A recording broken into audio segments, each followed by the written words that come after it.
Stéphane Baudoyen, on est là à Vaux-en-Velin devant une exposition qui, on ne peut pas dire relate, parce qu'en 40 clichés, on ne peut pas relater 40 années de parcours de ce pays qui est cher à votre cœur, c'est-à-dire l'Arménie.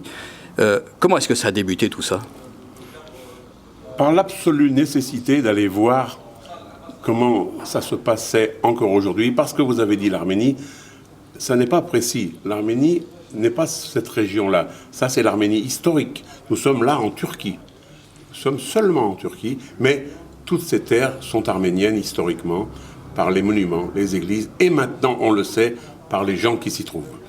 Qu'est-ce qui vous y a conduit ? Parce que je crois que la mémoire des réfugiés, des expatriés arméniens, tels que l'ont été votre papa, votre grand-mère, n'a pas été très disserte sur ce qui s'était passé.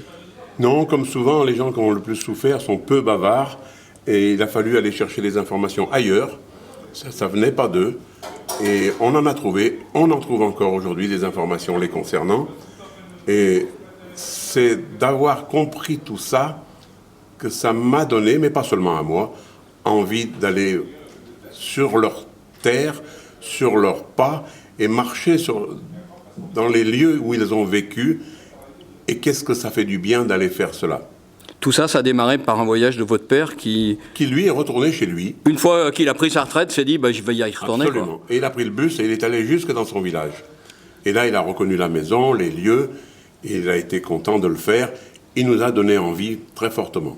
En allant visiter cette terre qui est aujourd'hui turque, mais qui peut être aussi pour partie iranienne. Syrienne aussi. Syrienne, hein. Oui. Qu'est-ce que vous discernez de ce qui fait la spécificité de l'Arménie, des Arméniens ? D'abord, le passé est omniprésent. Par les églises surtout, c'est essentiellement les églises. Et puis maintenant, la présence de ces enfants qui sont eux maintenant arméniens, tous, mais ils ne le savent pas toujours. Et bien entendu, ils ne parlent pas un mot d'arménien. Et ces gens-là, cette grand-mère, je l'ai fait chanter en arménien. Elle a un micro, comme vous voyez. On a pu enregistrer, et ces enfants autour d'elle sont aussi arméniens. Alors ça, c'était les Arméniens cachés, et comme on dit, c'est ceux qui ne sont pas morts pendant le génocide. On a dit que c'était les restes de l'épée. C'est une définition assez terrible, mais c'est comme ça qu'on dit. Est-ce que la réconciliation avec les Turcs, avec la population turque, est possible ? Elle a déjà commencé. Alors, ne nous trompons pas, vous avez bien dit, avec les Turcs, avec la population de Turquie, elle a déjà commencé. Il y a des gens qui font du travail, j'espère que j'en suis un petit peu pour ce rapprochement. Notre problème, il est avec l'État turc qui continue de nier, continue de refuser la totalité de ce qui s'est fait avec preuve. Le gouvernement dit, il nous faut le travail des historiens. Mais c'est fait, les historiens des deux bords se sont réunis, ont travaillé ensemble. Il est sorti des choses irréfutables. Ils ne veulent pas les voir ni les entendre. Vous êtes un militant humaniste, à gauche.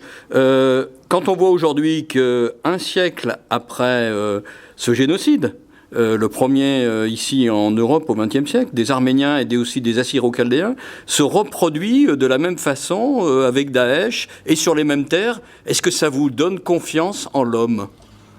Oui, ça nous rend fous d'un côté, mais j'ai une totale confiance en l'homme et j'ai envie de persévérer, d'y croire encore, et je ne m'arrêterai pas.